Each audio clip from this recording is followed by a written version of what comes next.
Ladies and gentlemen, welcome back to the channel. I hope that you're having a sensational morning, afternoon, evening, whatever time of day or evening or night that you are checking this out, because it's time for a full album reaction.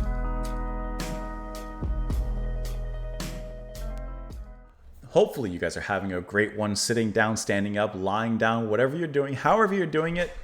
I really do appreciate you just being here, and hopefully you're ready to engage and enjoy a little Shpongle. We're going to listen to the album Nothing Lasts, But Nothing Is Lost. 2005 album by Shpongle. Released, well, I just said it, 2005. Is this their third studio album? Yes, it is the project's third studio album. I'm reading it right now here on Wikipedia. So we have listened to the band before. We've listened to one singular track by them, and a lot of you had recommended a lot of different tracks by the band, a lot of different albums. And can I tell you, I didn't necessarily and specifically see a recommendation for this album, but I did do some research. I went on different forums, RYM and such, and this seems to be like a very highly rated and highly regarded album from the band. So this is how I kind of came to this conclusion, because the comments were kind of a little everywhere, and I couldn't quite pinpoint or pin down what album to listen to. So we're going to go with this one. And like I said, I mean, we've listened to just a little bit from the band before, just their track Around the World and T Days, if I remember correctly, that's the name. I remember the T part and Around the World. I think it was Days. And that was a really cool track. That was my first experience kind of hearing them. So I'd like to just dive on into this one completely. Now, I will say this. What I was trying to find, because I have the Wikipedia pulled up here, as you can see, and I did like glance at it here, just looking at it. Now, I did see this. According to Simon Posford, who is part of the band, he's one of the main members, the album actually has 8 songs divided into 20 tracks. Each part symbolizes a phase in the dream sequence. The vinyl version of the album is separated into these 8 tracks, but the track listing is identical to that of the digital and CD versions. Okay, as we're listening to it on Spotify, Spotify shows it as this, the 20 tracks here. And I tried doing some research trying to find, like, okay, if it's originally supposed to be in 8 tracks, how am I supposed to group these together so that I'm kind of listening to it, you know, in the most original fashion I could? So I tried doing some research. I went through forums because I wanted to hear from actual people. I'll be honest, it was kind of difficult finding what songs had to be grouped together. But fortunately, I guess AI, basically, the overview here in Google, kind of gave me at least some of it, like beginning with Botanical Dimensions and ending with Falling Awake. So it gives me some of it, but not completely. So I'm going to kind of, for now, I'm going to kind of just like see how it goes. Maybe I can find some stuff as we listen and as we get into the music, but we'll just kind of go from there, and hopefully it works out. Hopefully that's a good plan. So we'll just kind of listen to it, see how it goes, and we'll just kind of take it from there. So I'm pulling up the album now as we begin. As always, I've already spoken and talked quite enough, but the Buy Me a Coffee is there if you'd like to sponsor a song request or even an album reaction. It's available there. Patreon's available, $2 a month at the lowest tier for exclusive content over there. And just right here on YouTube, just pressing that like button goes a long way. Subscribing if you might, that's nice as well. But a comment, even just to say hi, I'm very much happy with that. Perhaps even more so than most of the other ones. Just a simple hi goes a long way. Perhaps I will even say hi back. All right, let's go ahead and dive on into the album. The first track, Botanical Dimensions, it did say which one's grouped, at least with this one, so I get at least a little bit. So Botanical Dimensions is supposed to end with Falling Awake, which is... Where's Falling Awake? It's not even on the track list. Falling Awake. That's the end. That's the... Okay. I probably read that wrong. All right, we're going to listen to it. We'll kind of see how they connect, and we'll just kind of go from there, depending on how long they connect, because some of the pieces are just a little longer. Well, actually, I guess they're not that long. Mostly 4 minutes at average. I might speak during some of the music, just as a warning. So I give you my thoughts as we go into it. Okay, that's enough. Anyways, I got some Pineapple Sunrise, Pink Pineapple Sunrise, burning over here as a little scent. We have some ginger tea. And as always, my friends, here's to you.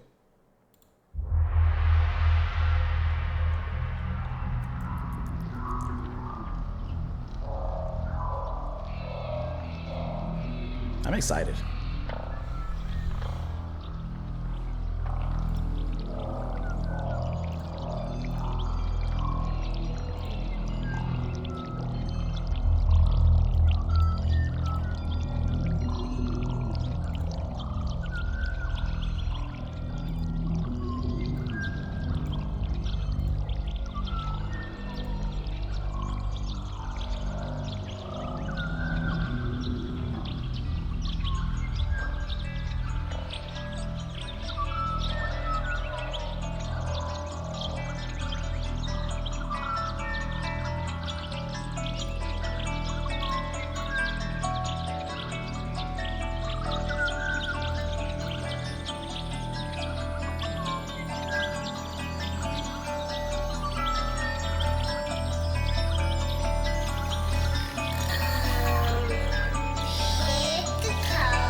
This is going to be such a journey.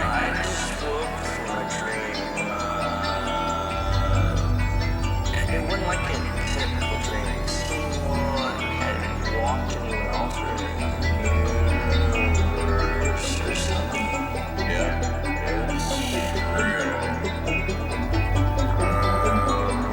Technically, it's not. But you have so much damn fun in your dreams. Maybe force everyone fun rules.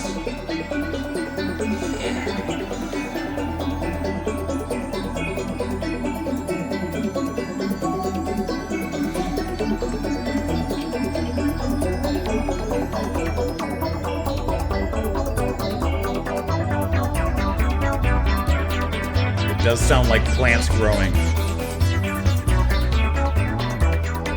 I love that bass line.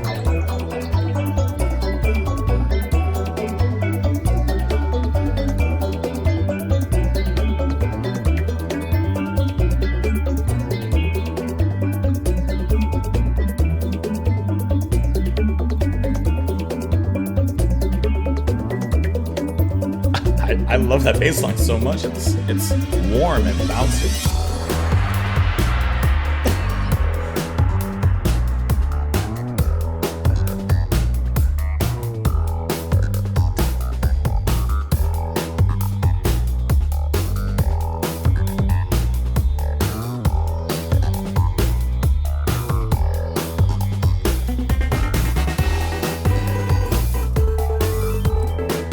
We're in for a great time.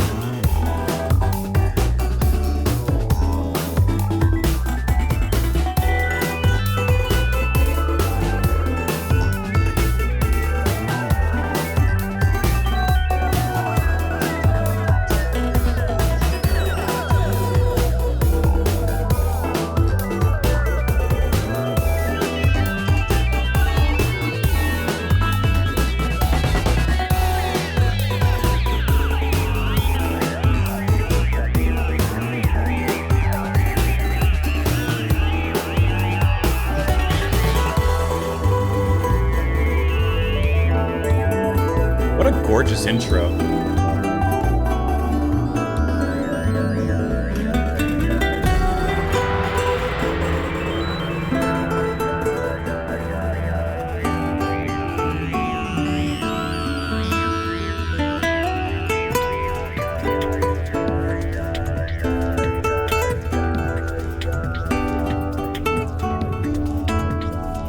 guitar. That's lovely.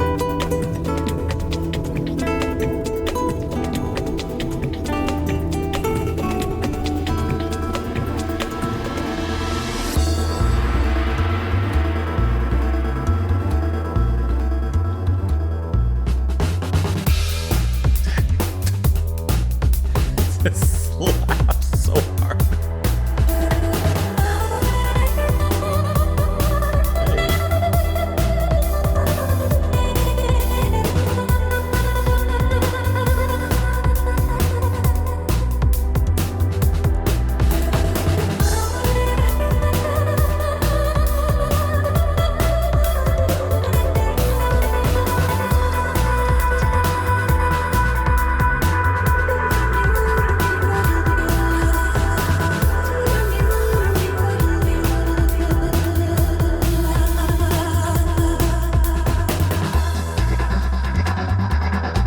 The vocals there were extremely like glitchy and melodic and just had a certain aura to them. And that intro guitar was masterful.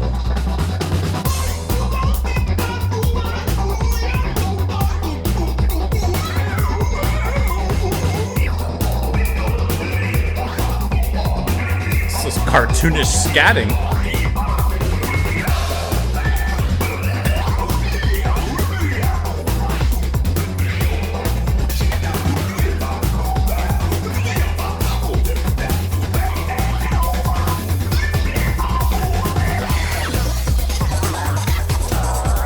Okay.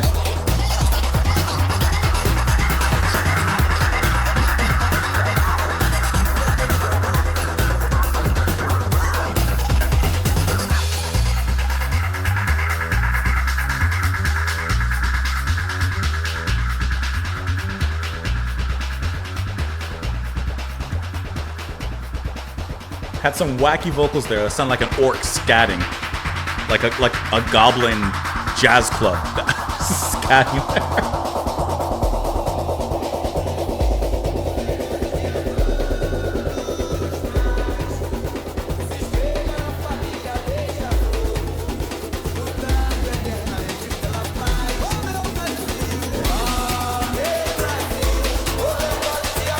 Same Brazil.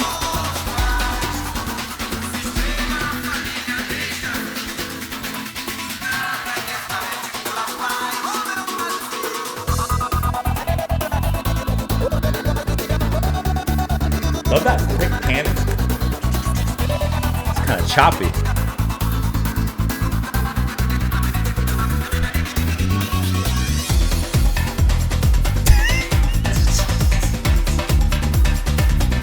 With the actual percussion, like it sounds like Brazilian percussion there. This is good.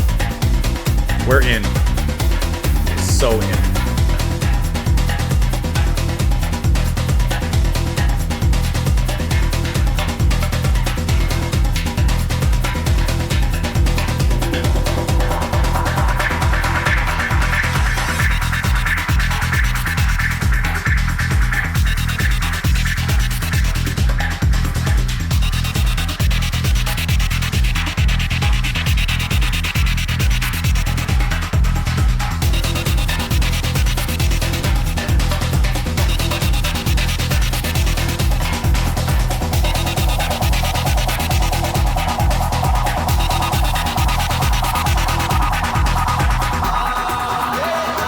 I love how this chant comes in.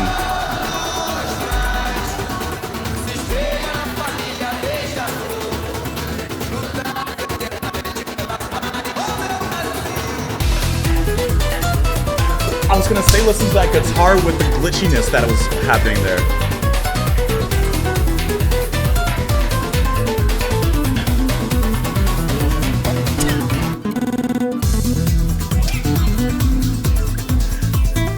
When was that?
wait. I know it was a pain to stop it there, but I have good reason. We'll pick up the transition. Don't worry. We'll go back and make sure that we get the transition. But this is a reaction video, and I gotta react. And there is a lot, holy, to react to. This is going to be. This is going to end the year with like a bang. This is so incredible. Their mix of acoustic musical instruments and the electronic are just brilliant. The opening, Botanical Dimensions, is a gorgeous, like, setting the scene kind of track. And it doesn't take very long for it to, come into its own with all the music, right? You get a little bit of a nature scene in the beginning, a little close to the edge, just once again setting the scene. And then after those nature sounds, then the music begins to come in. And God, it doesn't even take that long for it to come in. And when it does, you're in and you're going. If I can just comment on Levitation Nation though, the guitar that's played throughout, brilliant. So let's see who's playing that. If I bring you guys up here, excuse me. Obviously, you have a lot of musicians playing, like I said, actual instruments. Acoustic guitar here played by Pete Callard. Anyone else on this particular track? No. Okay, so Pete is handling that guitar, and he is handling that guitar. Just absolutely wonderful playing from the beginning into the end. And I think it is the coolest thing. I did not expect it. I remembered the time that it happened. Let me pull up Levitation Nation. It started right around here, guys. That.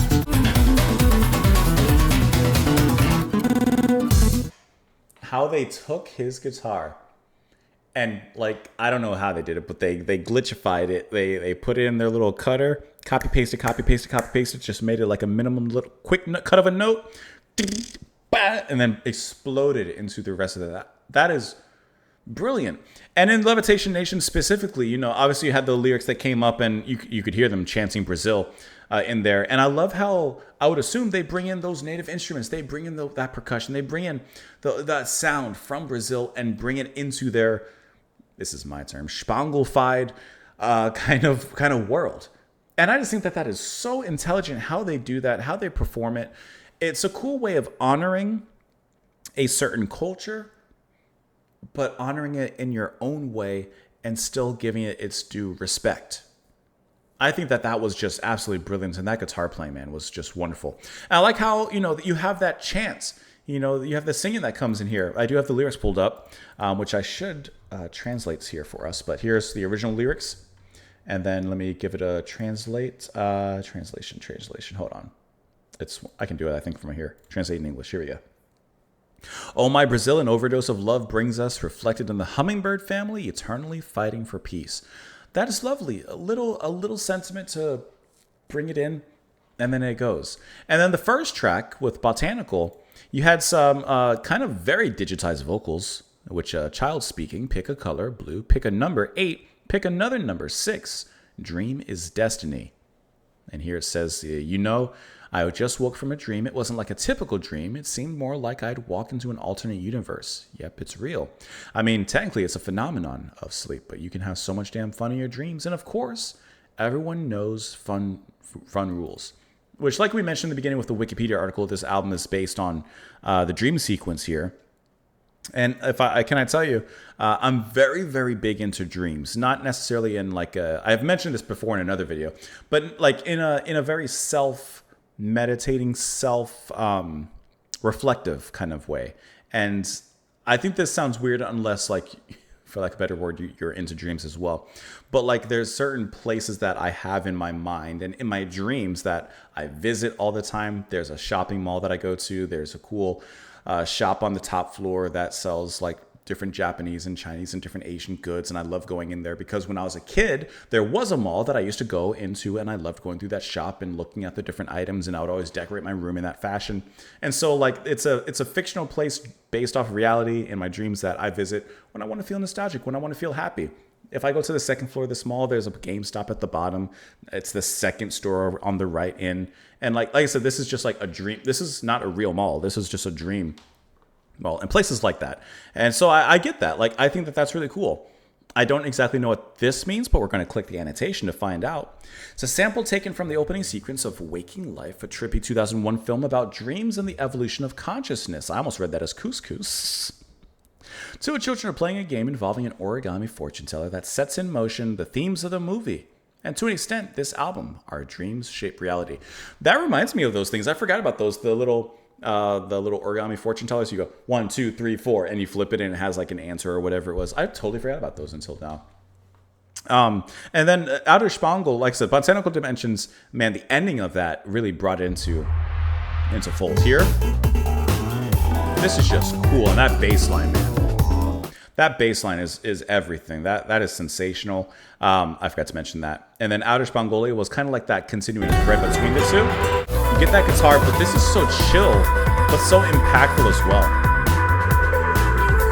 And those vocals are so wonderfully down-tempo and gorgeous to listen to. Very melodic. Like, that is just good stuff. And you may have asked yourself, JP, why'd you stop at track 3? Well, first of all, I gotta stop it somewhere. Second of all, in the midst of some things, I found this. I found this comment from Mr. Single Cell Sniper from 2015, 10 years ago, in which he posted the original track listing. So here, tracks 1 through 3 is technically entitled Bella Flor. So that's what I'm getting. So apparently the album is really supposed to be one long song, but if you want to break it up, these are the original track listings that it was released under when it originally released. So I'm going to kind of follow that. So I have space for discussion, but at the same time, I do want to give this album its proper, respect in listening to it. So we will make sure that we go back and catch the transitions as we go. So we're going to hit the next 2 tracks, which are going to be Periscopes of Consciousness, which I love the idea of that. Periscope, like the submarine and of your conscious, looking into your conscious. And then Schmaltz Herring. These 2 tracks make up Periscopes of Consciousness, tracks 4 and 5. We're going to get into Levitation Nation. I'm always going to go to the previous track and play at least the last few seconds of that to catch the transition. So here we go. This is fantastic. Listen to that, man.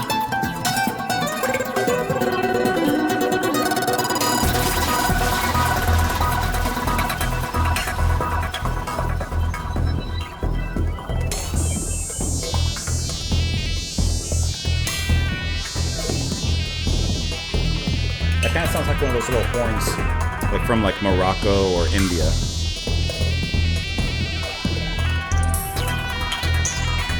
I forgot what they're called though. Like a snake charmer kind of thing.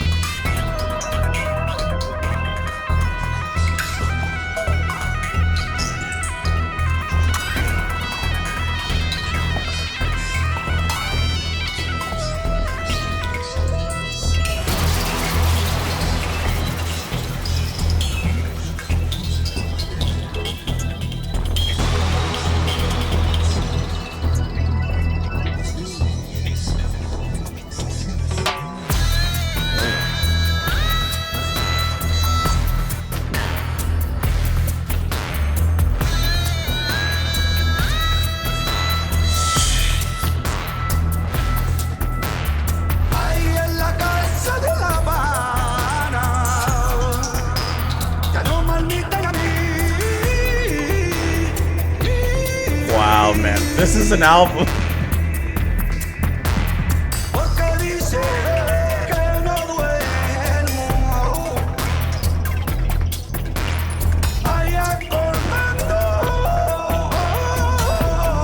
Sounds like he's speaking Spanish.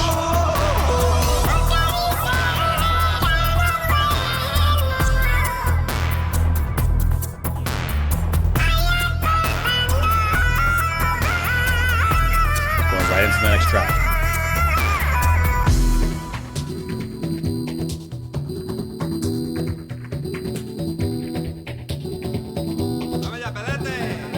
That's Spanish.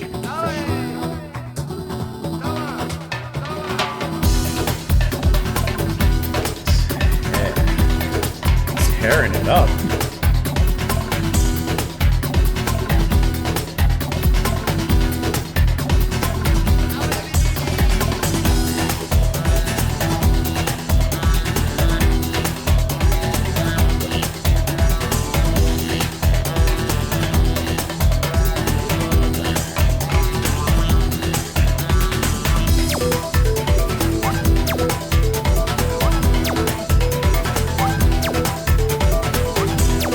back to outer space.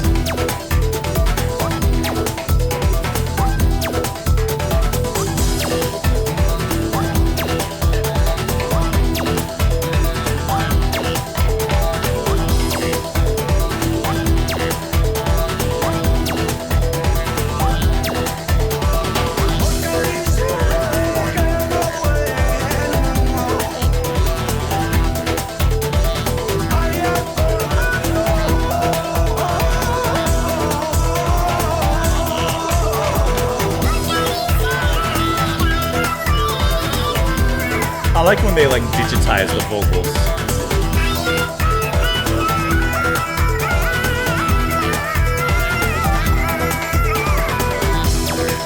It works so well.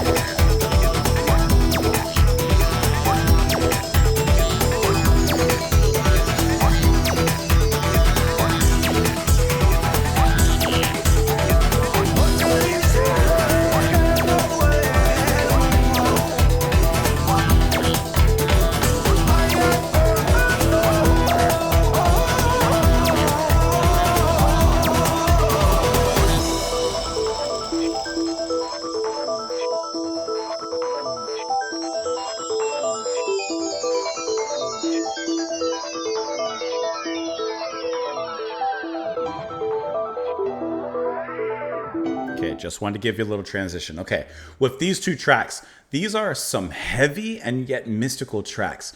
Periscopes is heavy. When that drop comes in, it is enormous. And what I think is so funny is when that drop does happen, the snare of it is just this little bit crushed, like psh. It's just like this staticky splash. It's boom, psh, boom. Like, it is so funny how that still works in the sound, right? Listen.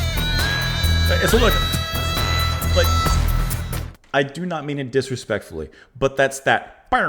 It kind of sounds like a techno fart. I don't know why that's the first one I get it. But I really love that melody that plays here, which kind of plays like, I don't know the name of it, but that instrument that, like, for example, a snake charmer that you would see would play, like that kind of, not horned, but woodwind maybe, instrument that they're playing, and like how it has a certain pitch to it, it has a certain sound to it, and it sounds like the band is, if not playing the actual thing, at least emulating it in their own way, right? And like, I was thinking about that, and the way, this is just me listening and talking, the way that instrument, how they move it, and, you know, of course the movement is charming the snake more so than the sound. It kind of reminds me like of a periscope shooting out straight of the submarine, looking up outside of the ocean, up top of the ocean, looking around. And it maybe the periscope is kind of moving in a similar way, searching for something, or maybe that's just me. I mean, periscopes of consciousness, something searching the ocean of your mind, basically, for what? For whatever you want to go searching for. But man, when that beat drops, along with that quick percussion fill, so snappy. Here, it should be coming up here soon. After these, hold on, it's coming up, mate. That, man. And then from that point forward, that same sound is performed, but it sounds so much more electrified. It sounds so much more powerful. Let's see if in the personnel list, if anyone's playing like anything specific in there live, at least. Bass is going to be played by Simon Postford on this particular track. But at least in this case, nothing like that horn or that sound I'm thinking of isn't featured. But I think that's such a cool sound that they brought in there. And then moving into Schmaltz Herring, they kind of cool it down a little bit, but they keep a little bit of that heavy melodic flow here. The beat comes in once again hard. It's kind of reminiscent of the Brazil section as well, from Levitation. But here, we only have a few lyrics here. And you kind of have what sounds like a traditional Spanish type of singing that would be typically sung over like flamenco music and such. Let's get the translation here. Hey, cadet, because they say I don't sleep, oh, remembering. Hey, cadet, because they say I don't sleep, oh, remembering. Obviously, you're not going to have a one-to-one translation. I'm just using Google Translate just to do that. They say I don't sleep. Oh, remembering. You're not sleeping. You're not dreaming. You're remembering maybe your past lives or something like that. If we're kind of getting into the dream cycle of things, perhaps in some capacity. I don't know. But you're searching for something. But man, the music is absolutely fantastic here. And hold on. These vocals, I like how the band uses the vocals in a normal style, and then they techno it all up, giving it that pitchy, kind of staticky kind of sound, the same way that happened with the guitar in Levitation. It's a cool way of, like, once again, playing the actual instrument and then like messing with it and having some fun editing it and such.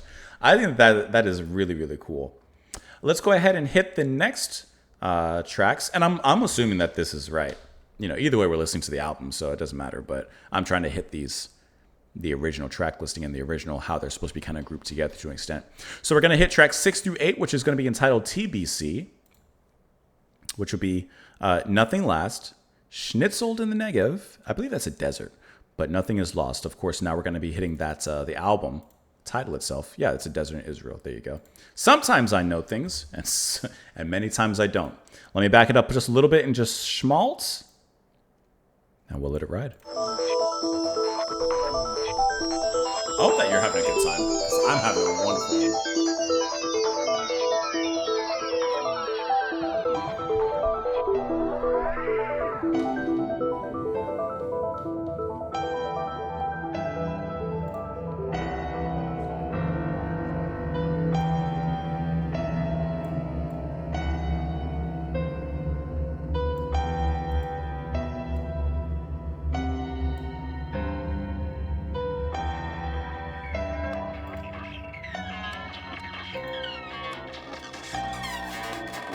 Kind of an ominous piano line.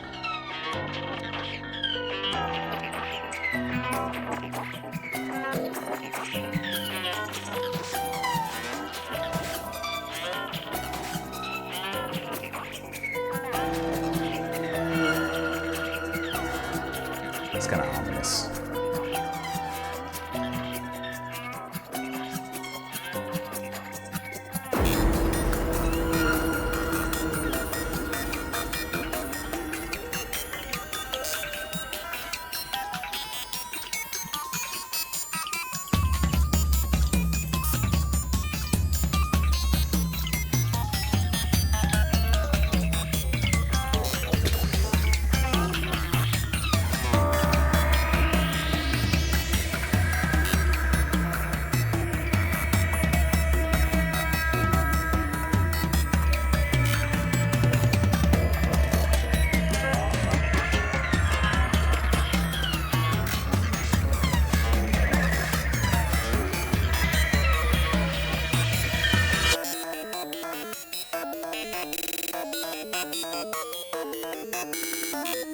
Oh, it's coming.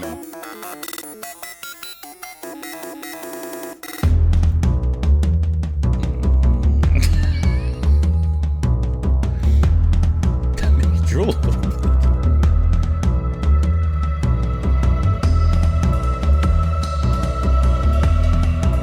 How cool that they've hit a jazziness here in this kind of down-tempo section.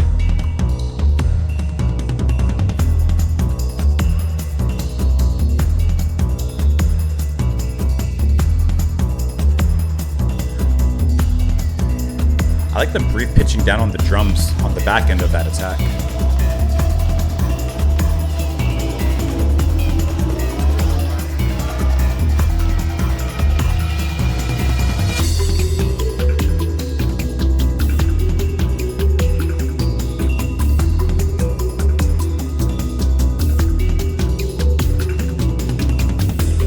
That is ice in your oasis.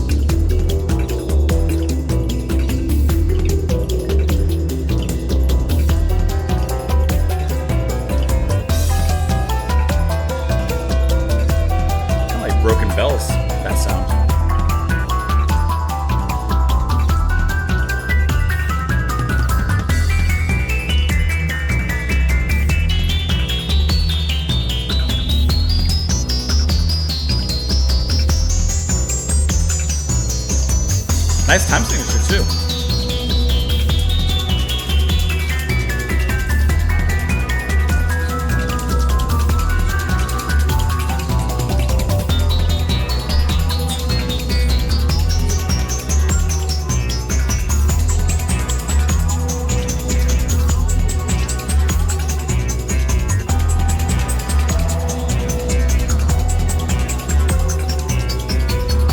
how this piano came back. This track has a deep mystical quality to it. Those drums, man.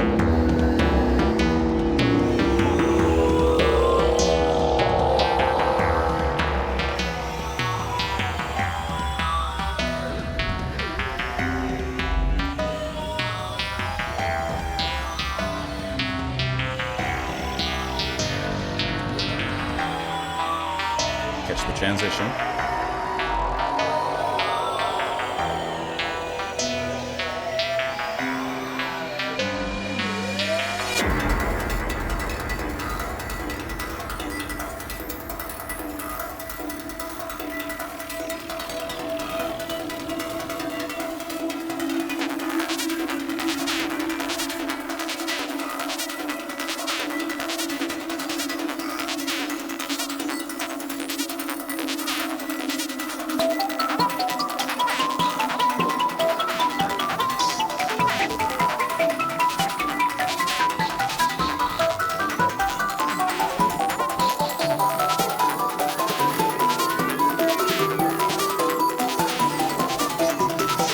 It's a squeaky sound.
That almost has a vocal pattern to it.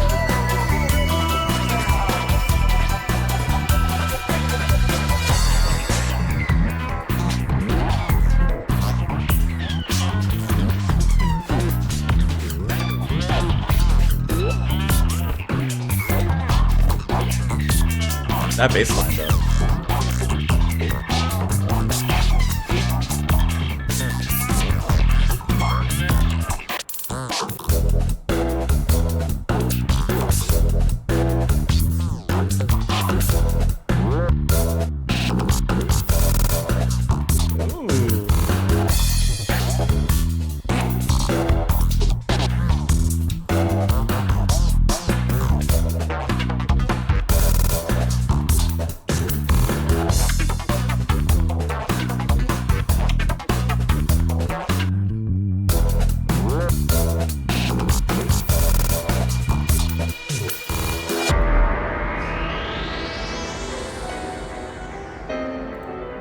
That piano's back.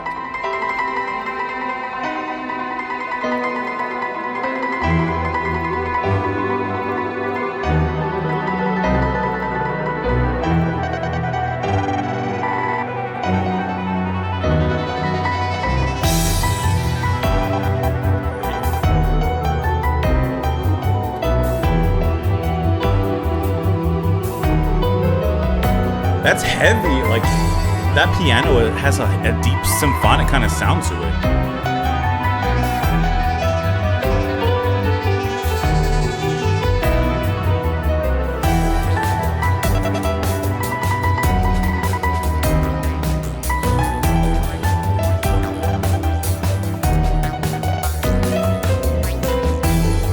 This part is brilliant.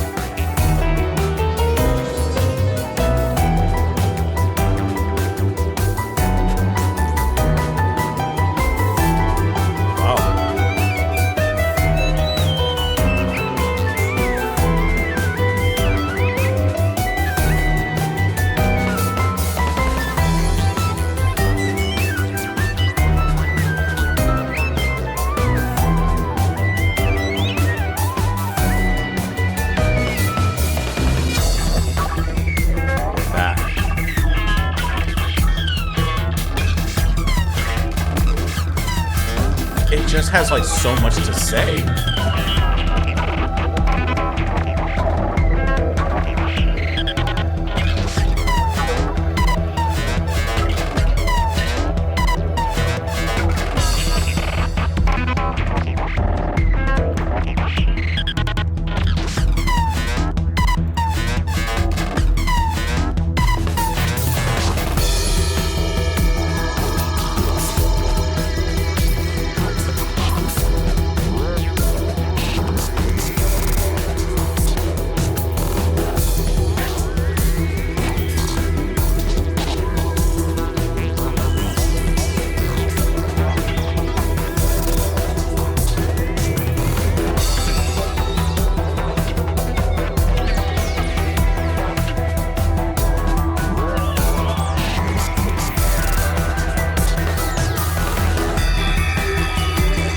The drums are so like tribal and intense and fiery.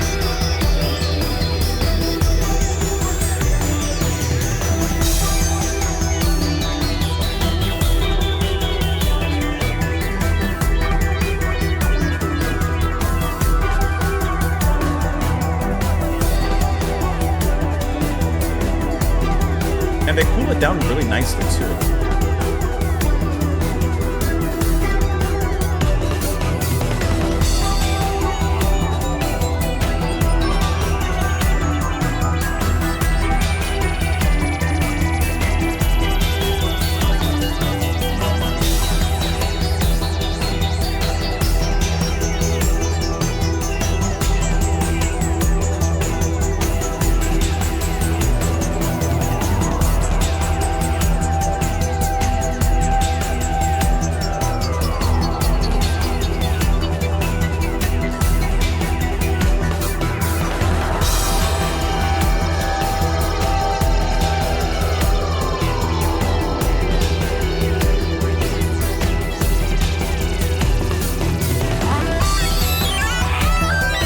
Is that guitar, you think?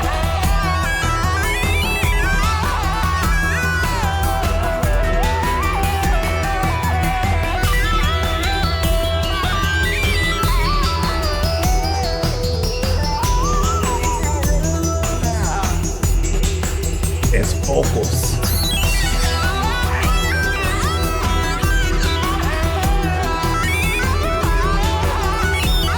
You think?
Little cool down melody.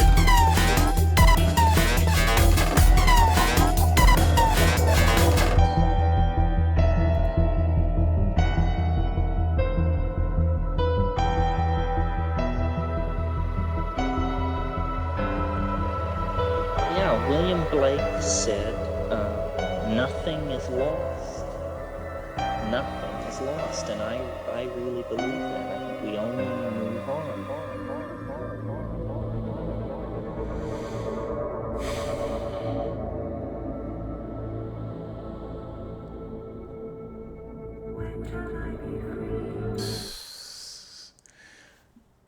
You can't see it. You can't see it. This is such a journey of an album. And these two tracks, these three tracks rather, just encapsulate that in such a fun way. Like, these three tracks feel the most complete in a certain way. This feels like a true internal journey, a true personal meditation, and going through so many different turns and twists in the labyrinths of your own soul. I think that these are just fantastic. The piano was such a nice grounding and a grounded instrument to base a lot of the melodies, eventually some of the other many overlapping melodies and instrumentation that will come on top. The piano is just such a brilliant way to kind of introduce and set a track. And then everything else can come forward after that. The drums breaking out. Oh, that was a sensational moment. That was like bulls coming out. That was bulls on parade in a sense. Drums, you do have Mr. Simon Postford playing drums on these tracks, on tracks 7 and 8, Schnitzeled End, Nothing is Lost. And I love those drums. They are powerful. It sets a very epic and moving tone as well, and rhythm. And they just provide so much, energy behind everything. Energy behind this this mystical journey that's taking place, that to me sounds very much of an internal kind of spiritual journey. And the guitar that was being played in the final part and Nothing is Lost was really, really cool. And once again, how that's manipulated. And what I don't know, because it sounded like guitar to me. And then you had the vocals come in, or maybe they were vocals the whole time, or maybe not. I don't know. The band performed so much mind-altering manipulation that I cannot tell sometimes where the digital and the acoustic begin or end. But who cares? It's all Ouroboros. It all goes back into itself. It's just a big old lazy river. Life is just a big old lazy river. But what I enjoyed is, if I pull it back to Nothing Lasts, to me, Nothing Lasts, just as the title of the album, Nothing Lasts, nothing is forever, but nothing's lost. There's nothing lost out of that. Nothing Lasts kind of had the feeling of emptiness. It kind of had a moment before near the end of the track. It had a moment of like emptiness, like where is the direction heading? And I think the music kind of really captured that really nicely. Especially right here, it kind of feels lost in space to me. Like I said, the piano acting as a nice grounding. And even as it moves further on, it still sounds sparse and empty and a little dark and almost as if it's searching for something. Eventually, we find what we're looking for. That jazzy shift into the bass line and the drums. Okay. We found something. Let's keep on going, right? What a great discovery. And of course, everything that comes on top of that's just brilliant. And see, I like how, to me, the bass and the drum, that is the heartbeat of this track. And everything else is just kind of, it's good. But everything else is just kind of, ambience around that heartbeat. It's not until some of the next tracks that it kind of begins to expand upon that. It kind of expands. So Schnitzeled especially, yeah. Big expansion here. Big expansion. Here you go. See, now we still have that bass and drum groove, but it's played in like a more sleek kind of way. It's played a little bit more contemporary. And that sound there, that vocal manipulation is just crazy. Here, you can hear a transition there. It sounds like it's, I don't know how they're manipulating it, and I'm 99% sure that is vocals. But the way that they're playing around with that, I feel like they've sampled it into a keyboard or something, and they're playing those notes on the keys. I don't know, though. The breakdown is cool. Schnitzeled is just, like, fantastic. Piano, once again. And then with Nothing is Lost. It kind of brings it all back together, actually. This has, like, an epic, almost symphonic tone and nature to it. But once again, piano to me is the heart of this. This little scratchy, glitchy solo was really cool. And an interesting way to perform a solo. That glitchiness is just so almost out there that it's like, how do you perform a solo like that? But I think it's really creative the way that they do that. I think that these three tracks were just a nice kind of center, I would say, to the album and perhaps to what it's trying to achieve in many respects. The only elixir we have, at least available to us, are these at Nothing is Lost. Nothing lasts, nothing lasts. Everything is changing into something else. Nothing is wrong. Nothing is wrong. Everything is on track. Everything is moving the way it should be and working as intended. You know, William Blake said, nothing is lost, nothing is lost. And I really believe that we all move on. The poet, William Blake. And I don't know. I'm taking a guess that maybe this is one of the members of the band speaking here at the end. And kind of sharing the philosophy that they've taken and heard and believe in and kind of bringing that into the album, bringing that to our ears in this particular case. Let's go ahead and move on to the next set of tracks, which are going to be apparently the next two, which is entitled When Shall I Be Free? And this will include the tracks When Shall I Be Free? And The Stamen of the Shaman. Let me get that transition caught up here. Got to get it all lined up.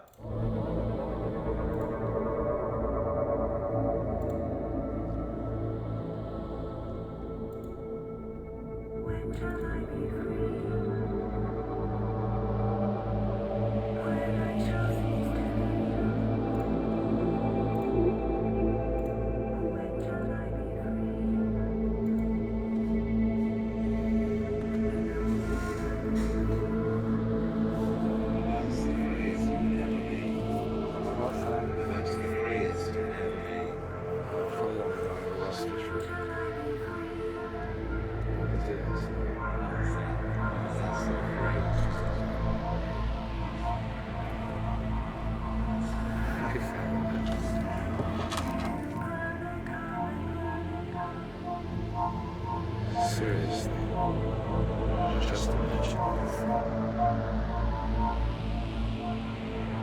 flashing through thunderclouds in space and this time. Barriers just seem to dissolve and vanish as we fall away from dimension to dimension.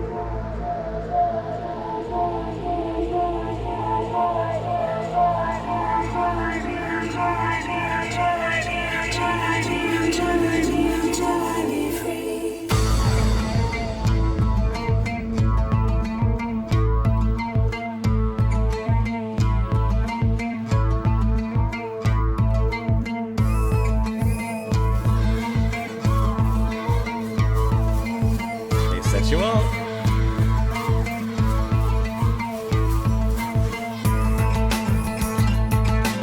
That's just cool.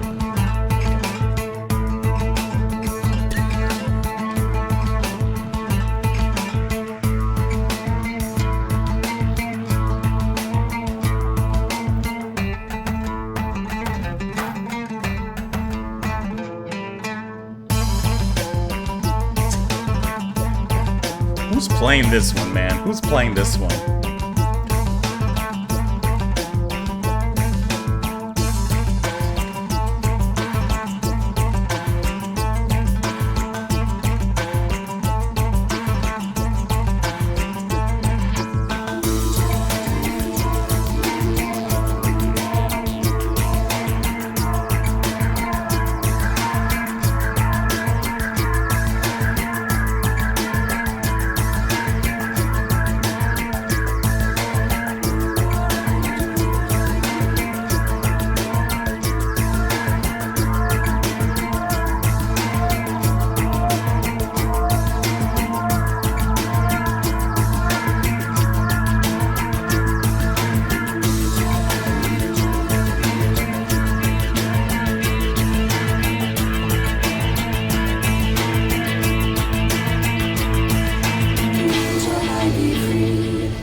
When shall I be free? When I shall cease to be. No more I between in perfect harmony. When shall I be free? When I shall cease to be. No more I between in perfect harmony. When shall I be free? When I shall cease to be. No more I between in perfect harmony. Sax?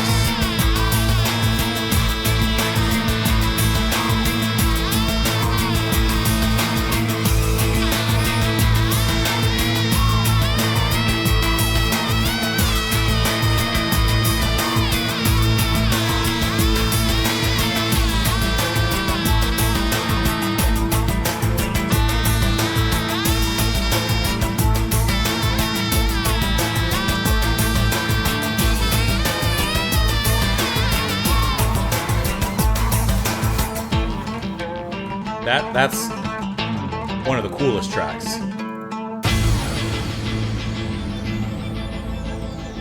That's one of the coolest tracks, I think, so far in the album.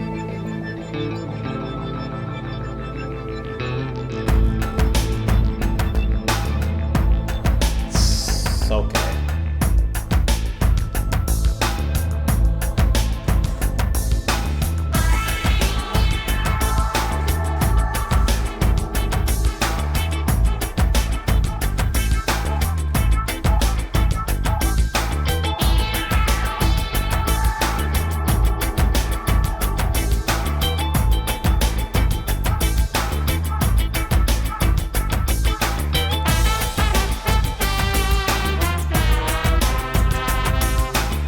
Kind of a reggae horn section, actually.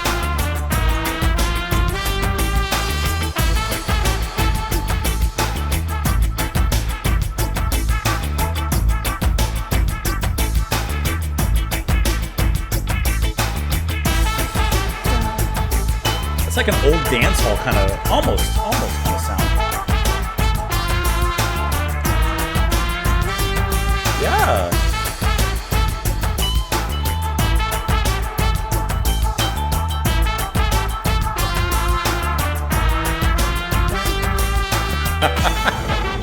That's cool.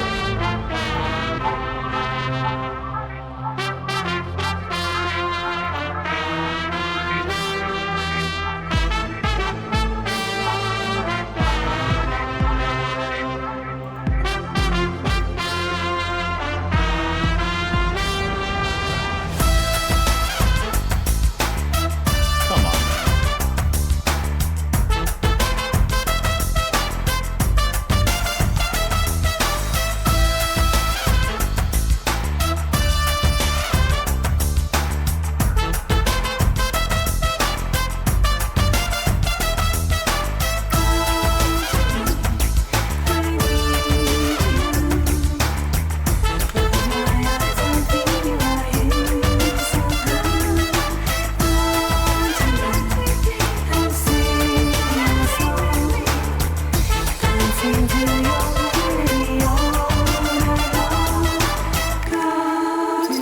These vocals, man.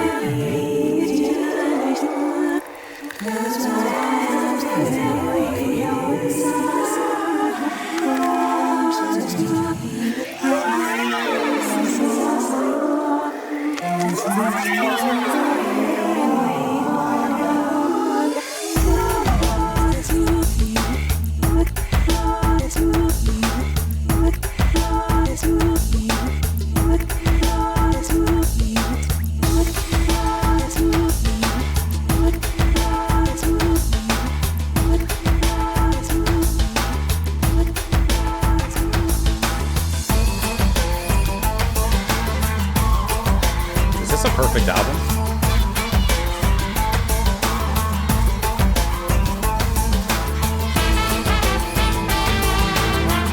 Bring it back.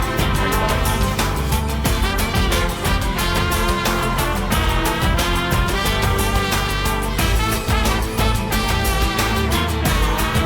And it's such a catchy rhythm and melody.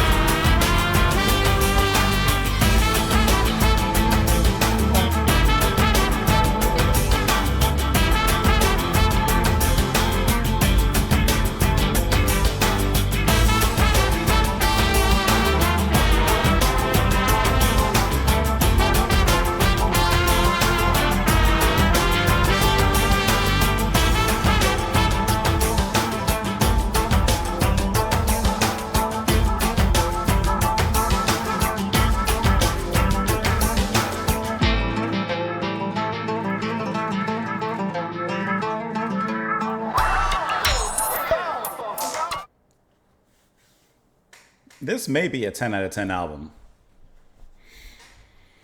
We're halfway through. When Shall I Be Free and Shaman hit so hard.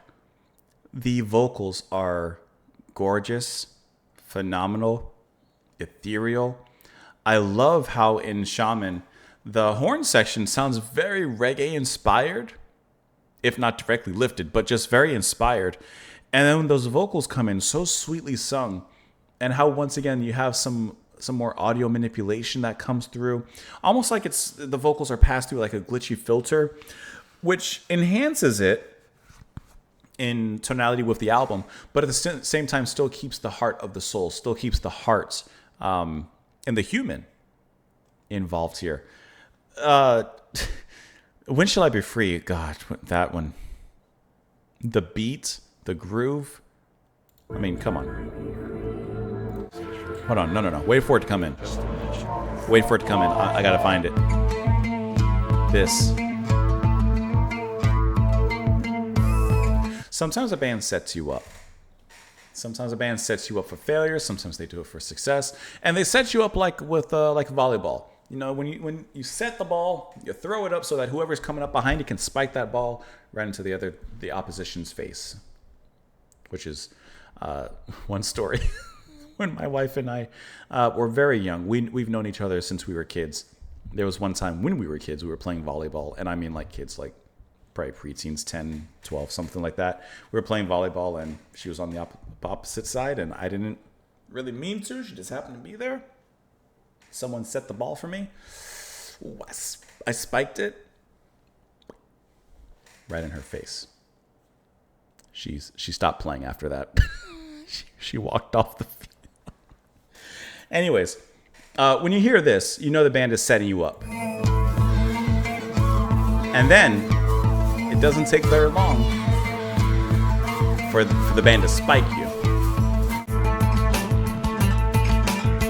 What I love is how not only is that beat further established as it kind of gets into the groove and the swing of that drum beat, but how also guitar is being played in this track, once again by Simon.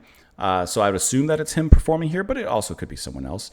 I like how the guitar also begins to become a little bit more emphatic. It plays more of those filler notes in between, right? Before it was just setting up. Now in that part, it gets like it starts to fill in those gaps just a little bit more, and it makes it that much more exciting as it dives into that. It makes that drop that much harder, not only drum wise and getting that pulse, but also melodically. Like that is just cool, and I love how the vocals come back in. There you go, right there. Yeah, you have the electric guitar just kind of chugging back there, and then those sweet vocals coming back in, singing about harmony, and once again you get another nice drop out of that. But it's a nice way of kind of cooling off the track from that previous groove, giving you a little bit of a break, and then bringing it back heavier. And that kind of sounds like the instrument that was used before, that snake charmer like sound that I had mentioned before. Could completely be to something different. For all I know, it could be saxophone. Because a lot of their instruments, like the way that they play it, you can kind of hear, of course, like, okay, this is guitar, this is bass. But then some of them are like, they've done something with this. I don't know how they've done it, but they've done something. So I'm not sure exactly what that is. But how cool. And then Stallman, it kind of gives you like a cool off period of the beat, but then it gets just as big and rambunctious, especially when those horns come back in. The solo there is really nice. But doesn't it sound kind of, even the guitar, that's very reggae. And so when those horns come in, it kind of sounds like, what was that DJ's name? I think it's DJ Vadim. One of them has I might be wrong. One of them has a reggae mixtape that I listen to regularly, right? But they make the horns very epic in how they isolate them, and of course it gets right back into it. And those vocals are very trip-hop-ish as well, very much in the down-tempo section. And I believe, let's see who's singing on here. On the previous track, you have vocals. Actually, I'm sorry, on both tracks, Harry Ohm or Hadi Ohm on the vocals here. And like I said, just very dreamy, ethereal, and yet still direct vocals there. Okay. Let me pull up the lyrics here, because I was already here on Free. Seriously, just imagine, when shall I be free? When I shall cease to be. No more I, but we in perfect harmony. That is when you'll be free. Free from what? The chains of your existence. And then Stallman of the Shaman Come to me, I need you now. Close my eyes and feel you right here somehow. Come to me, don't let me be. Sing our song, come and sing with me. Dancing to your melody all night long. So I'm getting not only obviously the tracks continue and transition from each other and are connected, but even within the lyrics, I think that there's a connection of ideas here. Here, like, once again, this connection to this other person, being free, but still being connected. I think that they kind of work hand in hand. And I like how this is, about a shaman. So I think of like summoning and perhaps speaking to those who have passed and that kind of thing. And, I need you now. Close my eyes and feel you here somehow. Not questioning how, but acknowledging somehow I feel you here. I don't care how, but I want to feel you here. Let's sing our song, dancing to our melody, and of course singing that melody in perfect harmony. I would assume of love. Let's go ahead and hit the next 3 tracks, which will be together called Mentalism. It's going to be tracks 11 through 13, and that will be the tracks entitled Circuits of the Imagination, Linguistic Mystic, and Mentalism. Let me pull those 3 up, and we'll go ahead and dive into it.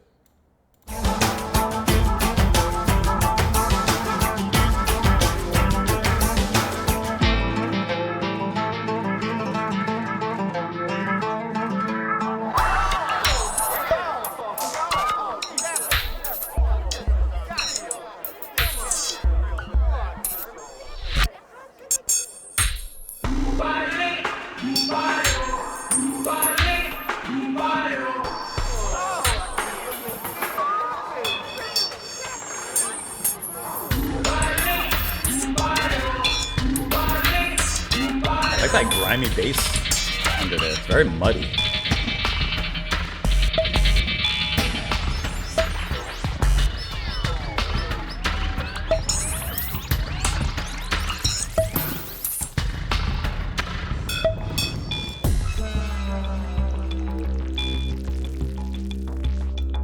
I like that watery break.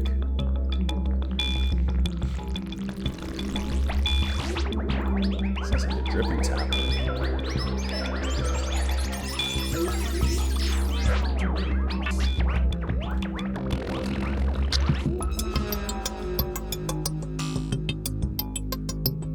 I like when the tracks give a little breathing room, like here, but still remain interesting.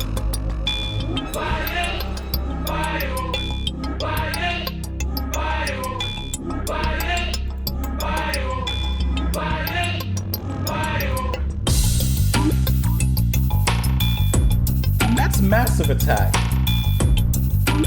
Safe from Harm.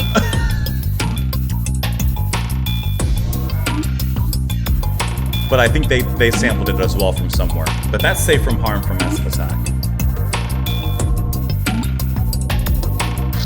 There's no doubt about that.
High pitch and then lower.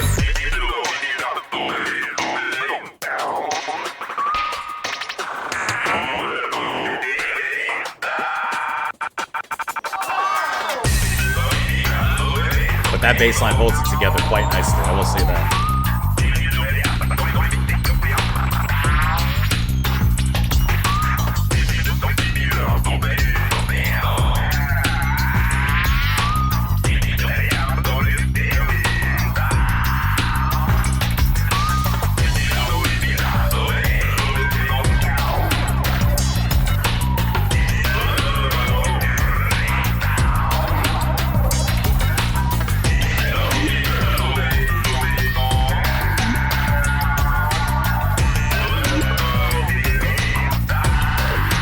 I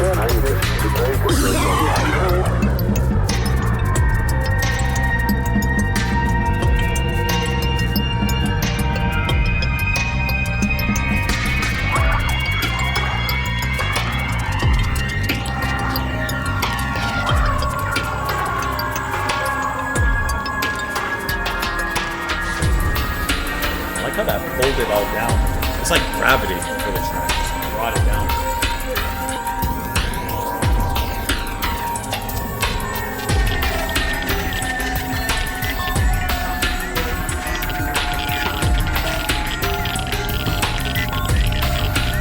Baseline coming back to orbit.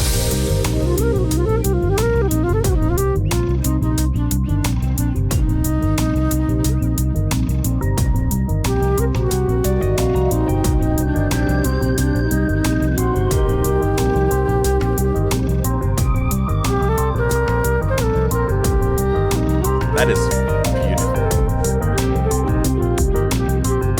Like how that snare doubled, or the hi-hat doubled. Hit a certain panning.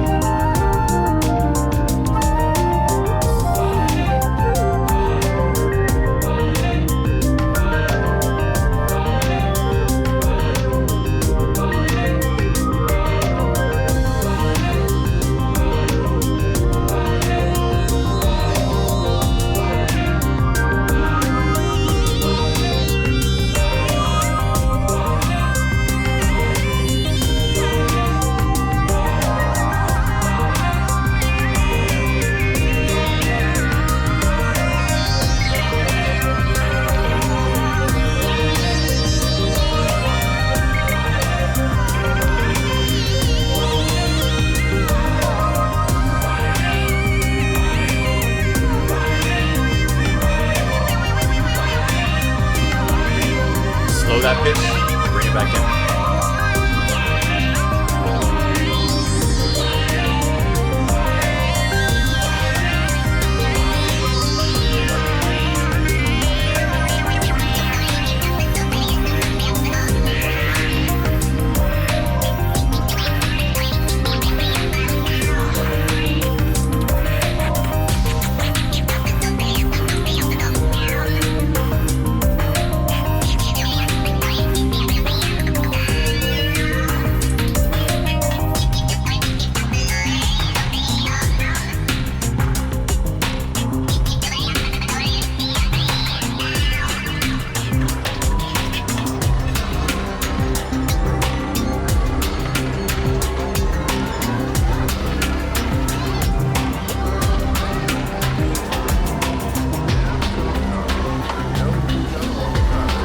They're able to change mood really, really skillfully.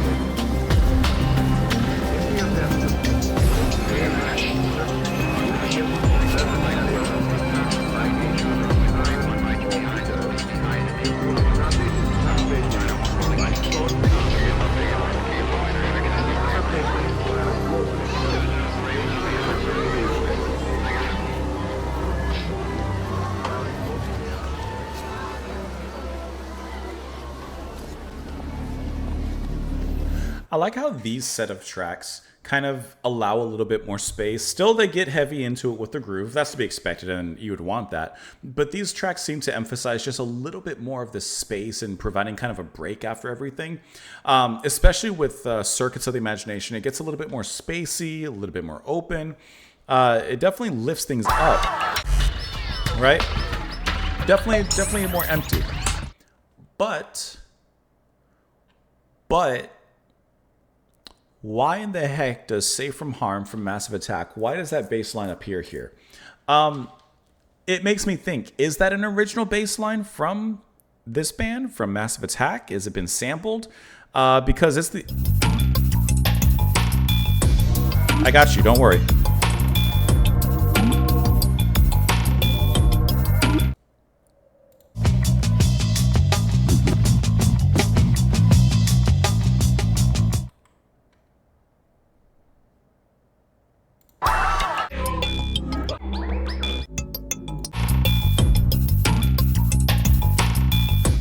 It's the same bass line. So I'm just curious, was this just accidental, or was there, some I don't know how that came about. I'm not going to speculate. It's a cool bass line, so, whatever. But I like how that bass line is the spine of this track and even into Linguistic Mystic. That is what holds it together, and it's really just skin upon skin upon skin of layers that are kind of added on top of that. No matter as further as you go in. The glitchy sound effects and circuits, which makes sense. The vocal sound effects that happen, you kind of heard them here. No matter what and no matter where, that bass line is the spine. And like I said, with circuits, it makes sense that you have these kind of electric, glitchy sounds taking place around it. You get a similar thing when Linguistic Mystic, except this time you have, language. Just, it's just filtered in their way, and they make it delightfully weird. The like, I can't describe it. And then I like the transition out of that, how it becomes spacey, kind of hits a slightly darker and more eerie mood here at the end before hitting into mentalism. Right? We're kind of on a downturn, a downward spiral, and mentalism brings it back, but this time with an added guest. That's going to be Raja Ram on the flute here, who's been playing on the album. He's the kind of the other half, I guess you could say, of Shpongle, of the band. And I haven't really discussed him before, but this is definitely like what I would feel is a breakout moment for him. That flute solo is absolutely mesmerizing. It's jazzy. It's tasteful. It sounds so cool within this kind of, I guess, what's the name of the genre? Sybiance? Is that the name of the genre? Sybiance, yeah. It's kind of like a really cool addition into this sound that they have, this very mystical, mind-altering kind of, deeply, deeply psychedelic sound that they build. It's just a really cool addition in there. And it kind of cools things off really nicely in there. Skillfully played. And once again, we return to this sound, which I still don't know what that is, but it just sounds like an electrically modified woodwind instrument of some sort. And this is all vocals. It has to be, right? Because you hear some more vocals before that in there. And once again, it's just so much going on. These tracks are dense, but I do like how in these three, it kind of feels like they've kind of given us somewhat of a little bit of a break in these tracks. Let's go ahead and move on into the next ones, which is tracks 14 and 15. That's going to be entitled In Completion G Kind of Guy. Okay. Which is, let's see, 14 and 15. That's Invocation and Molecular Superstructure. Let me get to the ending of Mentalism here.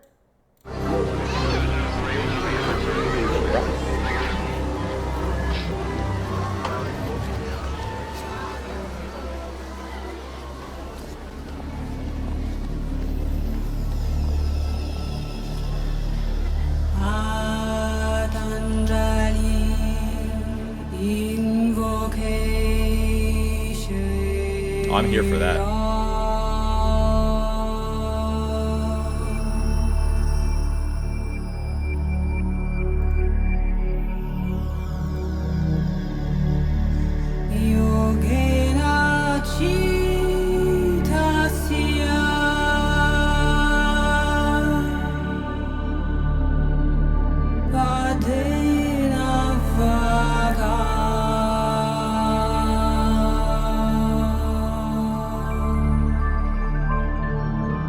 I love how she's calling, and then now that slowly appears before her. That's cool.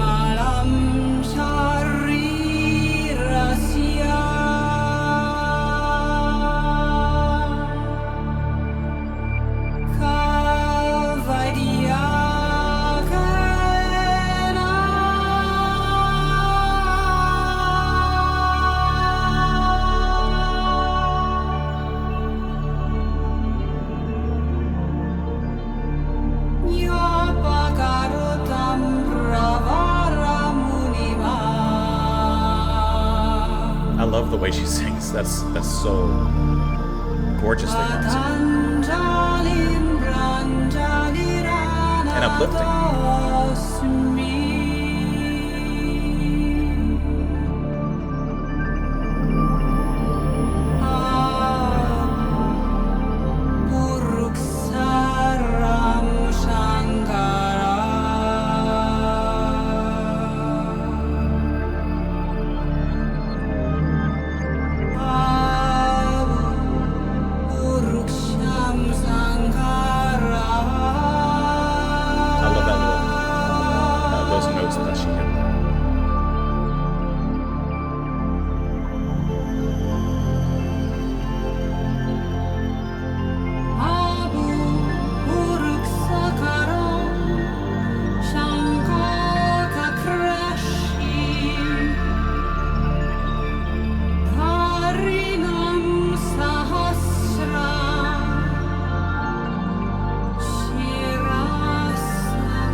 love how that's such a minimalistic beat.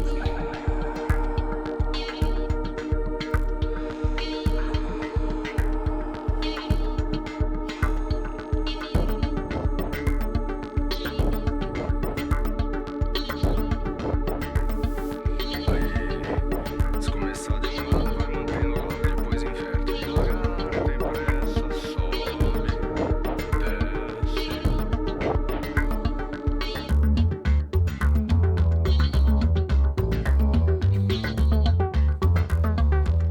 That bass again, man.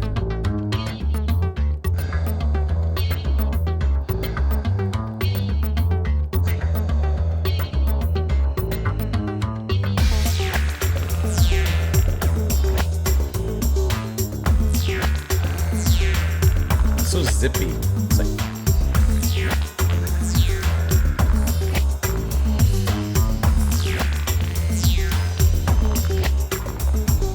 I mean, we're like caterpillars, contemplating pupation.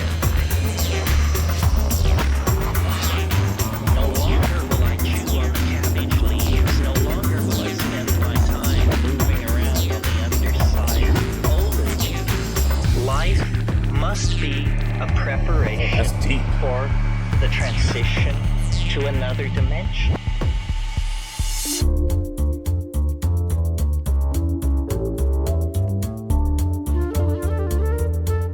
We're really hitting these jazz lounges.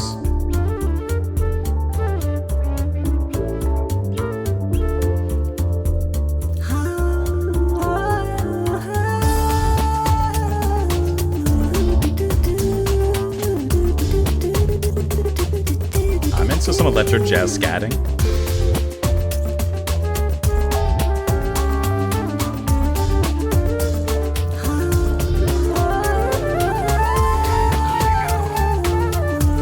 Muito bem. Lembra que você já pegou mais um tanto. Se quiser, você já chata. Vamos inverter. Isso.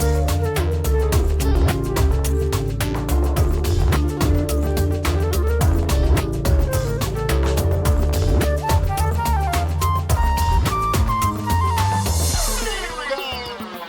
Climbing way up into the sky. Well, we'll see if this ride is really like flying. Man, we're hitting the corpse on that one.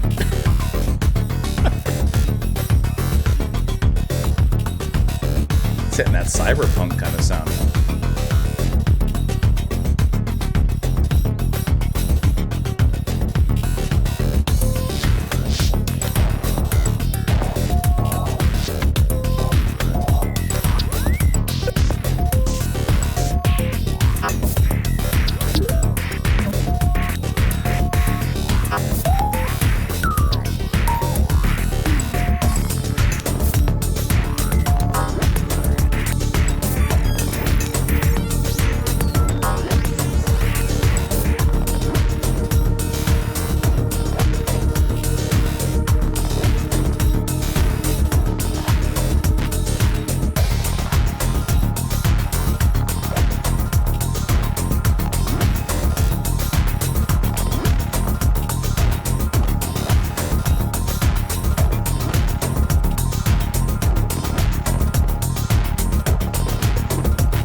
That comes down hard.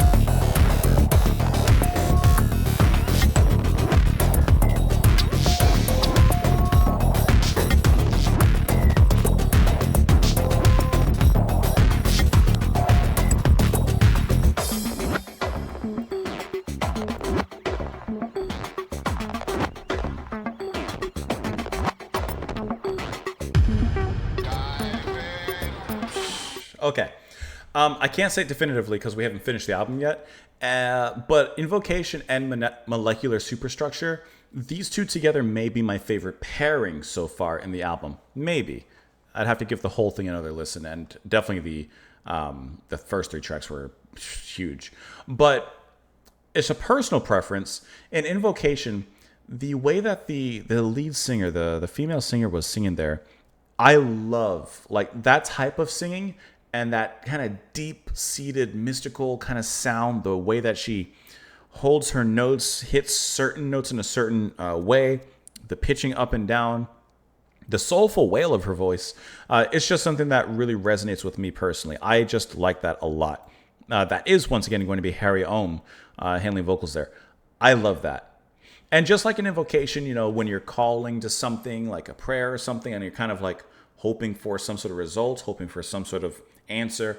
I like how as she's singing, which starts off relatively isolated, let me pull it back up here, little by little, we get sparse little kind of sparks in the air, little moments of something coming to fruition, something coming to light and becoming reality. So I like how this invocation does get an answer and a reply in a small way at first. Empty, very quiet, nothing else really behind her, too much besides a little synth, but see, little by little, sounds begin to wash in, the twinkling, something arriving. So I just think that that was a really cool way of actually musically binding and bridging the music and the actual, in this case, the title of the track and that theme. You know, I just thought that was very, very cool. And this whole track, even as it gets into the ending of it, maintains that atmosphere, which I think is sensational. Then, as you move into Molecular, it does a great job of kind of organically transitioning off of that and building and building and building until it becomes something almost completely different, as by the end, we get into almost like a cyberpunk-esque kind of club hit, basically. But see how, even beginning, it's actually before the bass line, it's very minimalistic when this beat comes in. There's a name for that. I'm forgetting the name. But like this beat and the actual sound, this reminds me of Boards of Canada in that kind of very minimalistic kind of IDM kind of sound. Then, of course, you get that loungy bass line that comes in, that jazziness flows right in once again. And this track actually moves through several different stages and several different sounds. Obviously, the bass, which is still hitting that minimalistic groove until it does come in a little bit more here. To another dimension. When this bass comes in and starts ripping it, it starts to change it. It's like, okay, we're giving some electricity to this jazz before eventually we move fully off of that. But how the group transitions between these, because the minimalist, the jazz, the club, like these almost have no relation to each other. But the band does a great job of forcing that relation and making that work without actually making it sound forced. It sounds as it should be and as organic as intended. So yeah, Portuguese and English says, in English, I mean, we are like caterpillars contemplating pupation. No longer will I chew on the cabbage leaves. No longer will I spend my time moving around on the underside of the foliage. Life must be a preparation for the transition to another dimension. And here we go, climbing way up into the sky, and we'll see if this ride is really like flying. Then the translation of the Portuguese, there, if it starts slowly, keep it steady, then reverse it. Slowly, there's no rush up, down. So that's Missy Elliott, reverse it. Then, great, how much is that? If you want, have dinner now, let's reverse it. Look, that's it.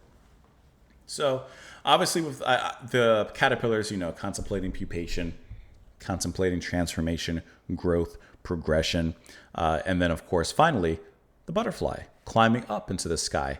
And let's see if it really is like flying. So, this growth in the dream cycle, this changing in the dream cycle, and becoming who you really are supposed to be in your maturity. Let's move on to the next tracks, which are going to be the tracks 16 and 17. Let's see, which is entitled in completion, Connoisseur of Hallucinations, just a collector of them, which, let's see, that's going to be like a 16 and 17, which also includes the track, or which includes the tracks Turn Up the Silence and Exhalation. But 18 is Connoisseur of Hallucinations. I don't know. We'll find out one way or another, won't we? I mean, we're trying to follow this as best as we can. I love these zippy sounds. Sounds like a cool way of zipping up and down your zipper.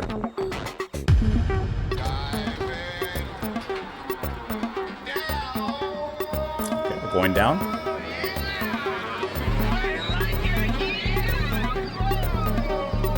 So we were flying up before, and now we're going down.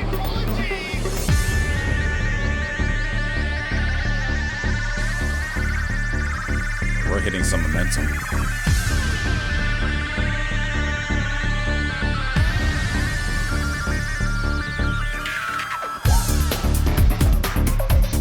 We're diving in a free fall.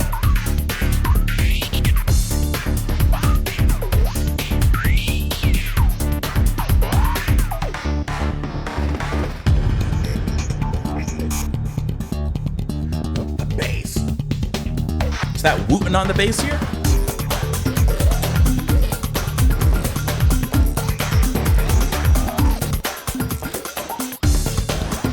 I like those pauses so it's not just a continuous beat.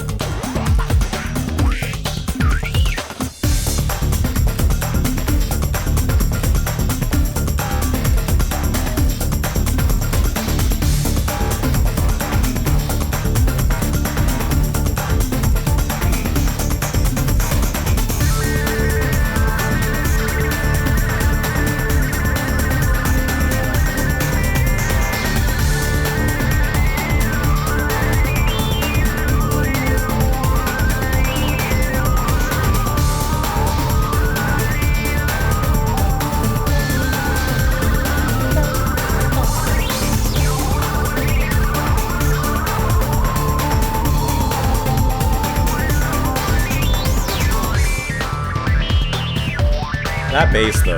Who's playing it? Chris Barker.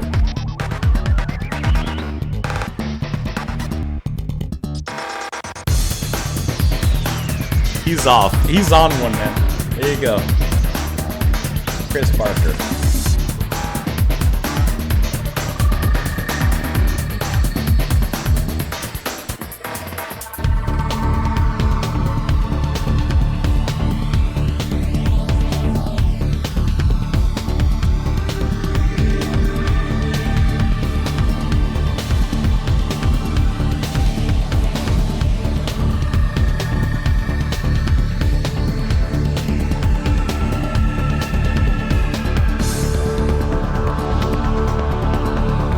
Just thumbing that bass, man.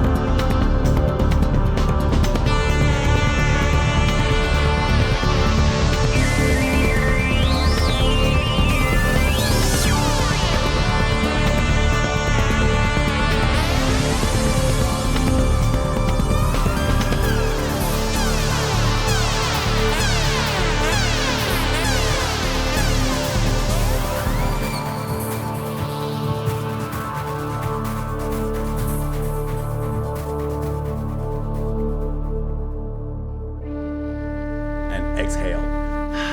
Exhalation. Naturally, it's with the instrument that uses breath.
It almost sounds like it kind of flows into that, which makes sense with Connoisseur of Hallucinations, but we'll let the rest of it finish out from here afterwards. Okay, so with Turn of the Silence, this is like it gets down right back into the heaviness, the grooviness, and even the very beginning, he's diving down. We're going down, and he's he's having a great time. Turn of the Silence is like just a big, once again, kind of clubby track, right? It's kind of what I would expect at this point. It's fine. I think that it's a cool track, of course, in the mix of the album, and as you're going through the album, I think this is a cool track. This ending I thought was sensational. Just this kind of cool down with this dark, moody kind of beat built up. Big echo on the snare and on every other snare hit there at the end as well. Like, it's just a really great atmosphere that's built up in this track. And I like that. I like how heavy it is because it kind of speeds up, right? Like the descent, as he says, we're going down. That descent, it's like a plane, or in this case, a butterfly, crashing down back to Caterpillar Alley. And I like how he's excited as he's going down, as he's descending. And so that adrenaline rush kind of fills the music there appropriately. But this ending is really nice. However, Exhalation, to me, is where it's at.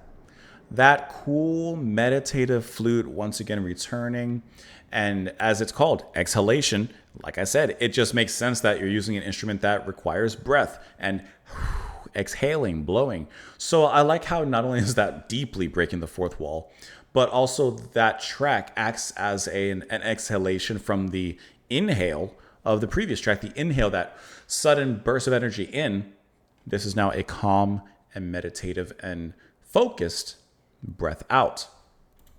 And even though the lyrics, are completely different, right? Turn to Silence, diving down. Yeah, I like it. Whoa, whoa, whoa, whoa. I like this. And then completely different to Exhalation, which is once again a meditative callback on the album. Nothing is lost. Perhaps in his descent, he's realizing nothing is lost. I'm viewing this all as together. But yeah, I think that this, and going back to like this comment, Connoisseur of Hallucinations is track 16 and 17, but if I'm going back to the album 16 and 17, 18 is Connoisseur of Hallucinations, which it sounded like it was kind of going together. So I'm just going to finish it all out. Nothing last. We're closing this. Getting back to this, we'll let these last three run together. Hit the ending of Exhalation, and we're going to finish out the album. Because it sounded like this was meant to be together. Little harmonic.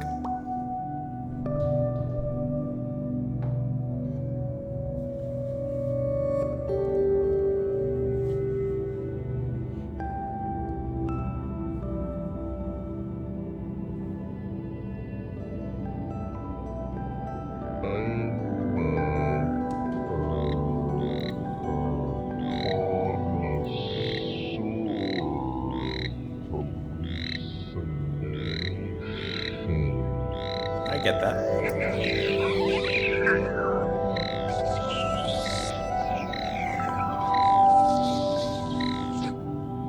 Is that slurping?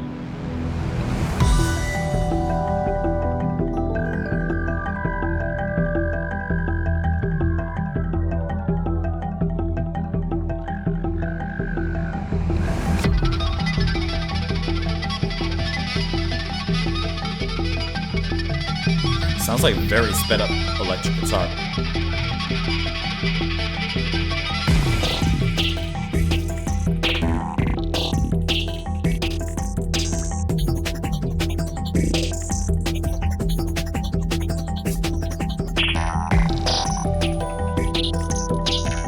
So layered.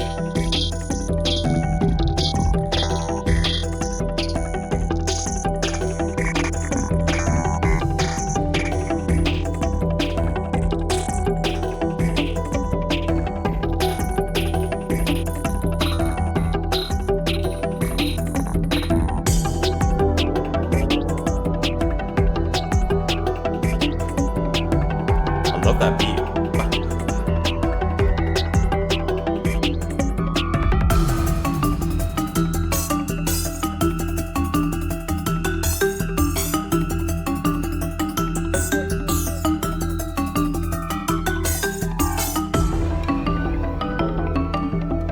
This whole album is extremely progressive.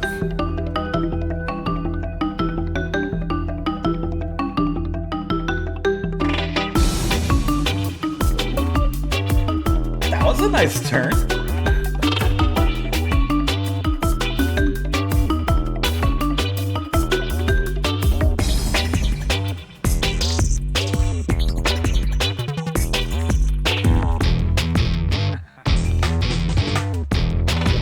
Chunky.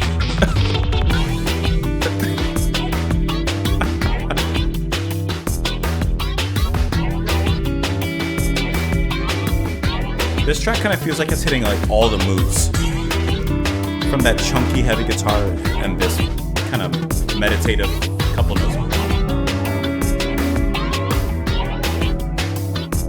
I guess like a lot of hallucinations.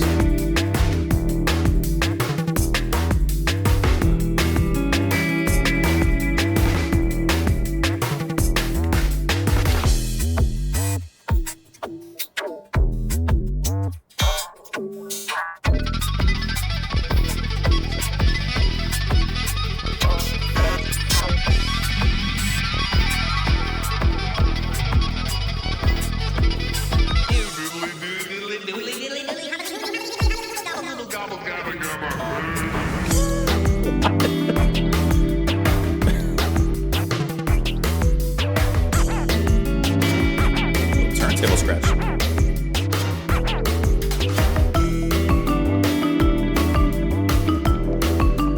Vibraphone.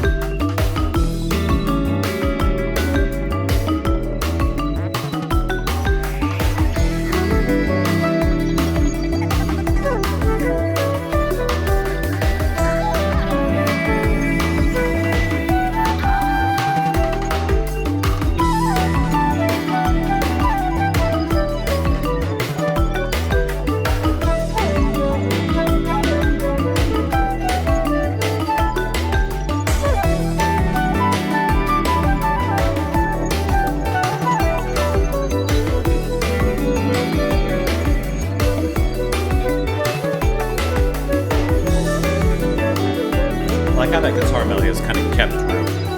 This portion.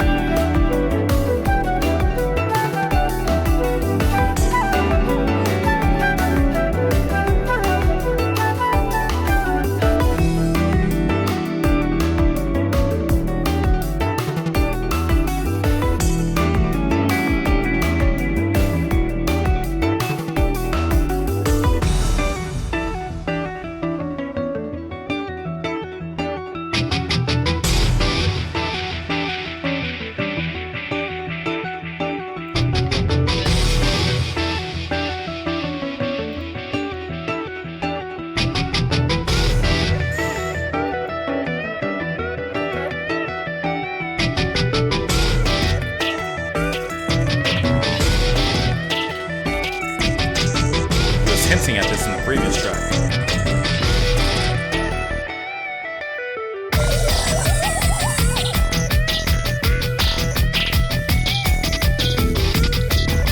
That's kind of almost an Irish melody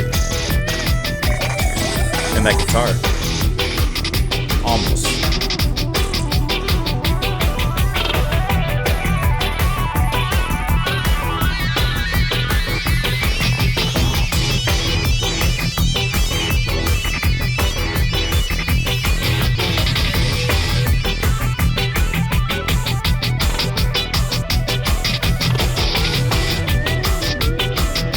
This is a...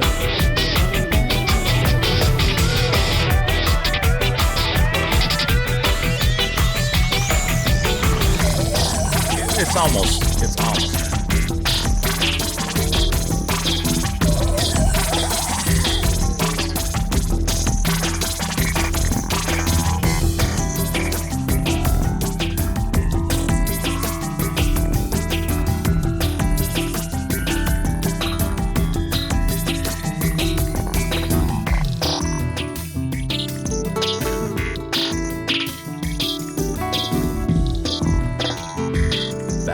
That's a gorgeous transition.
ladies and gentlemen, there you have it. Full album reaction.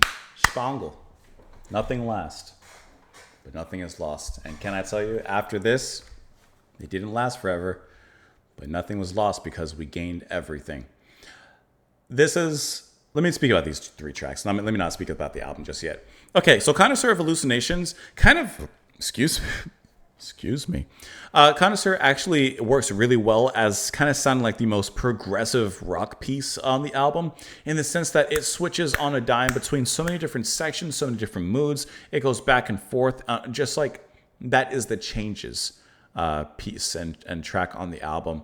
And then the rest of it kind of begins to flow it and kind of guide it kind of towards its conclusion, which is absolutely gorgeous. Falling Awake features once again the guitar playing rather of Pete Callard, who we heard back on Levitation, and that guitar is such a welcome return. I love how we end this album on such a melodic and sublime and just wonderfully conclusive note that it sounds satisfying. It's a pleasing way to end it to the ear, that's for sure.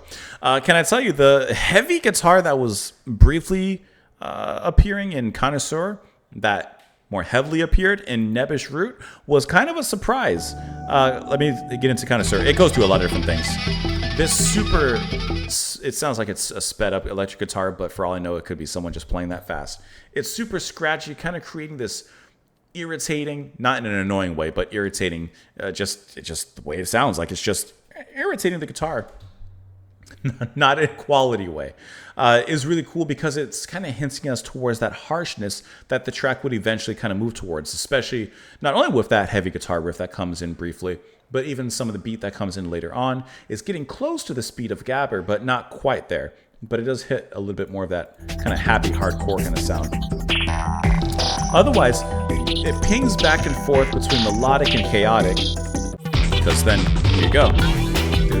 You know, it kind of moves forward. Oh, that was before that. There's that. To me, this is like a kind of playful progressive. But then once you hear this little guitar come in, it's hinting already, 2 tracks previously, it's hinting already to the final track, which I really enjoy how that came in. Nebbish Root continues it for the first half.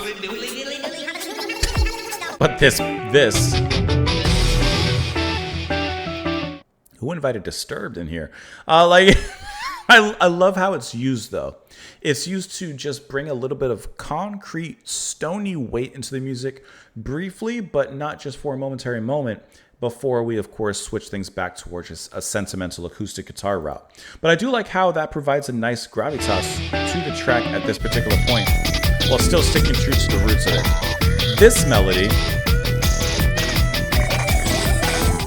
That melody, and I'm talking strictly melody, sounds very close to like an Irish jig or something Celtic inspired, in my opinion. Not the sound of it, they're playing with the sound, but the melody itself, it sounds very much like something you would hear played like on the fiddle or violin during an Irish jig. But like I said, the conclusion of this album, Falling Awake and its transition into it, is sensational. Those glitchy elements kind of died down in a very, I would say, nature-sounding, inspired way, like the album began, kind of ending us where we began. But Falling Awake is just a wonderful showcase of that guitar. I don't think you could have ended on a better way than that. So this album was such a cool journey. And I did split it up in listening as according to these 8 separate tracks. But I mean, let's be honest, this is one long song and should definitely be appropriately listened to as such. But if I listen to it as one long song, I'm not going to be able to really truly dissect it. So I did want to kind of break it up a little bit at least. But obviously this is something that's just meant to be listened. You sit down, you put it on, and let it take you wherever it takes you and wherever you want to go. Let's look at some of the information on the album here. Okay, it's the project's 3rd and was announced as their last, though the plan later changed. Like their previous 2 albums, it features many live musicians and vocalists in combination with computer-generated sounds. Let's see. It is dedicated in memory to author and psychedelic researcher Terence McKenna, whose voice and ideas are used throughout the album. The tracks flow together without any break. We already read this information in the very beginning. Here's all of your personnel as well. We mentioned some of these samples already. Levitation Nation samples a 2003 song by Brazilian samba school Beija Flor de Nipoles, or Nilopoles.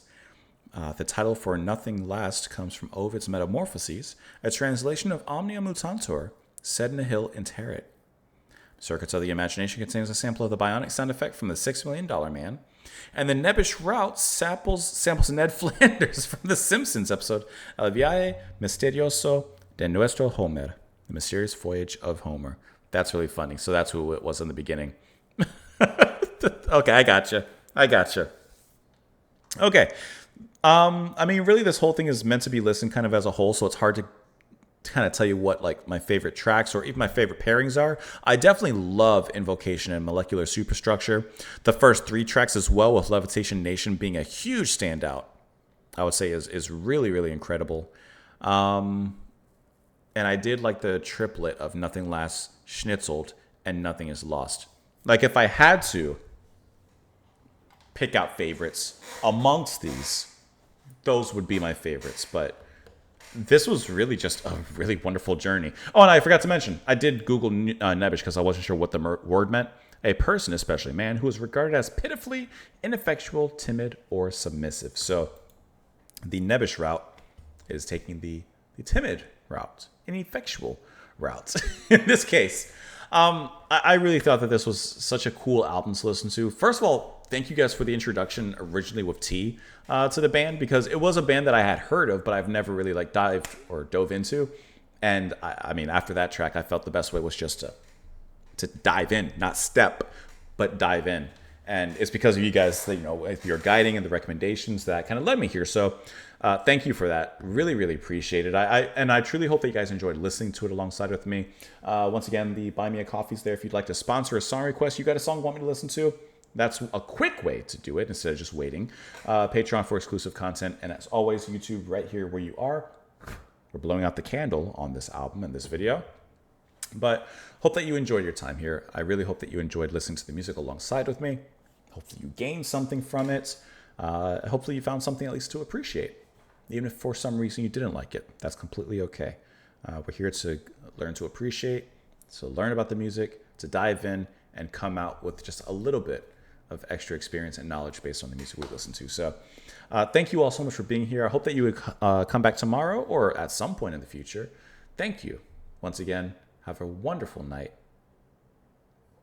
You spent almost 2 hours with me, and I'll see you all later.